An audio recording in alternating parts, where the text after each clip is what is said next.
تاتار لفظ تاتار میں مونگل سے بھی زیادہ مختلف چیزوں کی آمیزش کر دی گئی ہے۔ شروع میں تاتار ایک مختصر سی خانہ بدوش قوم کا نام تھا۔ یہ قوم مونگل خاص کے مسکن سے مشرق میں رہتی تھی اور مونگل سے بہت زیادہ مشابہ تھی۔ اب ہمیں یہ نہیں معلوم کہ لفظ تاتار کی اصل کسی پرانے سردار قبیلے تاتور کے نام سے ہے یا چینی اصطلاح تاتا اس کا ماخذ ہے۔ تاتار ایک ایسی خانہ بدوش قوم تھی جو چینیوں سے بنسبت اور غیر قوموں کے سب سے زیادہ قریب بود و باش رکھتی تھی، اس لیے چینیوں نے تمام خانہ بدوش قوموں کا نام تاتار رکھ دیا۔ یہ نام برقرار رہا اور چینی اب تک اس کا تلفظ تاتار ہی کرتے ہیں۔ اس نام کو ایسا استحکام ہوا کہ یورپ کے مورخوں نے اس کو جملہ اقوام خانہ بدوش کے لیے استعمال کیا۔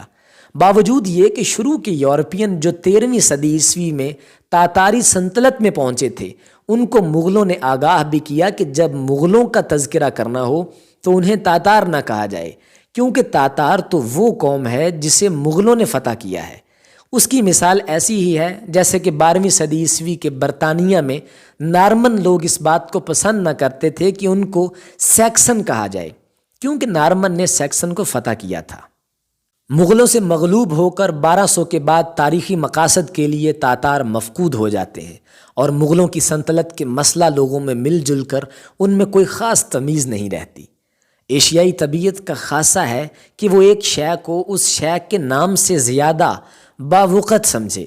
یورپین مورخوں کے نزدیک چنگیز خان مغلوں کا شہنشاہ تھا، لیکن چنگیز خان کی رعایا اس کو خاقان یعنی خان اعظم تمام دنیا کا سمجھتی تھی۔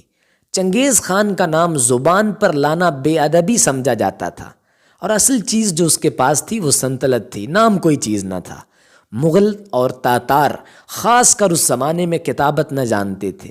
غیر ملکوں کے لوگ ان کے ہاں کاتب کی خدمت پر رہتے تھے اور تحریر کی زبان تقریر کی زبان سے مختلف تھی۔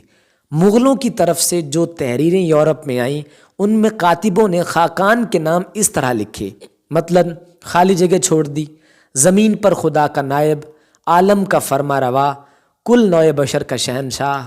مغل کا لفظ کہیں استعمال نہیں کیا گیا۔ مارکو پولو جب سیاحت سے واپس آیا تو تاتار یا تاتاتری کا لفظ اپنے ساتھ لایا۔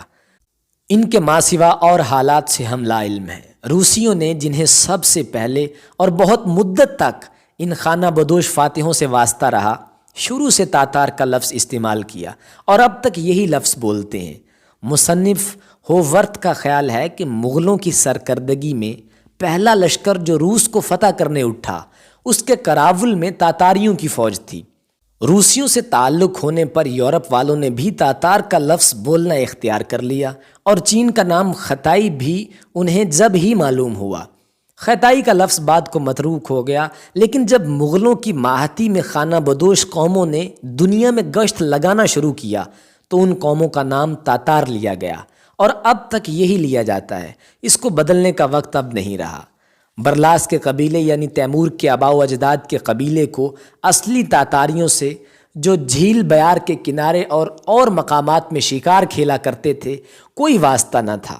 برلاس کے آدمی جس قدر یکسانی ان لوگوں سے رکھتے تھے جنہیں ہم قدیم ترک کہتے ہیں، کسی سے نہ رکھتے تھے، لیکن برلاس کے آدمیوں کے لیے ہمارے پاس تاتار سے بہتر کوئی لفظ نہیں ہے۔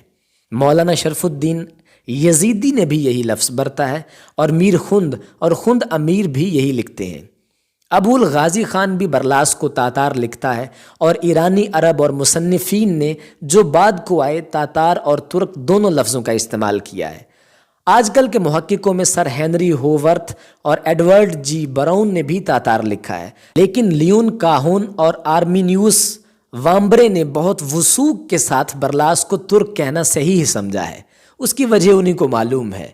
اس کتاب میں ہم نے جو تاتار کا لفظ استعمال کیا ہے وہ نسلی یا تاریخی حیثیت سے نہیں، بلکہ اس خیال سے کہ اور لفظوں سے یہ لفظ تیمور کی قوم والوں کو بیان کرنے کے لیے بہتر معلوم ہوا ہے۔ بہرکیف اصل مطلب انسان سے ہے، نام کوئی چیز نہیں ہے۔